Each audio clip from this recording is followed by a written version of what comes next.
Bună dragi urmăritori! Bun venit pe canalul nostru! Halil Ibrahim și Zlatirkoglu reprezintă două personaje puternice care au cucerit inimile telespectatorilor din lumea televiziunii turcești. Acest duo atrage atenția nu numai pentru talentul actoricesc, ci și pentru posturile și personajele personale. Halil Ibrahim și Zlatirkoglu sunt genul de oameni care pot avea o relație în care fiecare reflectă o dinamică de putere diferită, dar în care aceste forțe se conflictează și se armonizează unele cu altele. Halil Ibrahim apare ca o figură care prezintă o personalitate dominantă în viața sa reală, dincolo de rolurile pe care le joacă pe ecrane. Cea mai frapantă trăsătură de caracter a lui Halil Ibrahim este încrederea în sine și dorința de a avea control complet asupra propriei vieți. Cei care îl cunosc afirmă că are un caracter autoritar și că este extrem de hotărât și clar în deciziile sale. Halil Ibrahim este o persoană care nu își permite niciodată să fie dominată în viața sau relațiile sale. Acesta este cel mai mare indicator al puterii și hotărârii tale.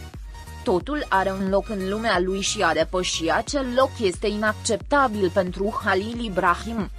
Această poziție fermă a lui Halil determină și dinamica relațiilor lor. Într-o relație, poate exista o tendință de a domina sau de a menține o anumită formă de control asupra partenerului tău. În realitate, aceasta este o trăsătură de conducere inerentă naturii tale. Cu toate acestea, acest lucru nu produce întotdeauna rezultate pozitive într-o relație. Poate fi o provocare pentru Halil Ibrahim dacă cealaltă persoană are și un caracter puternic. Modul în care Halil Ibrahim va face față caracterului dominant al persoanei care va intra în viața lui va fi unul dintre cele mai mari teste în relațiile lui Halil Ibrahim. Zlatirkoglu poate fi descrisă ca o figură feminină încrezătoare, independentă și puternică. Zlatirkoglu are o poziție atât de puternică încât nu se va închina în fața nimănui în viața ei. Este extrem de liber să ia propriile decizii și îi se pare aproape imposibil să compromită această libertate. Aceste caracteristici o fac nu doar o actriță de succes, ci și un simbol al femeii moderne. Personajul Zlatirkoglu se bazează pe menținerea independenței ei într-o relație. Așteptați-vă respect și înțelegere din partea partenerului dumneavoastră. Dar, cel mai important, luptă pentru a-și proteja pe sine și libertatea. Încercați să stabiliți un echilibru între doi indivizi egali în loc să depindeți de unul singur. Acest echilibru este prioritatea ta principală în relații.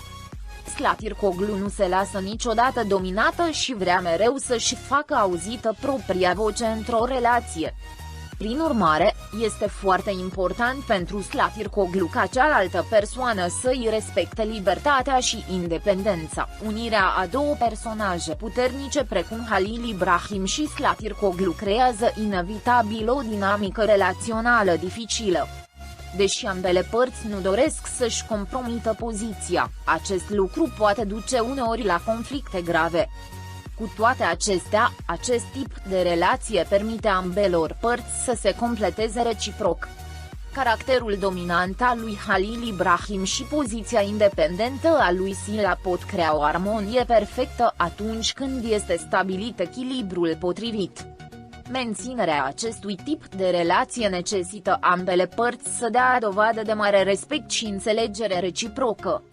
Personalitatea puternică a lui Halil Ibrahim poate avea uneori un efect restrictiv asupra libertății Zlatirkoglu. Cu toate acestea, independența lui Sila poate testa și calitățile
și să încerce să se înțeleagă. Dacă Halil Ibrahim și Slatircoglu reușesc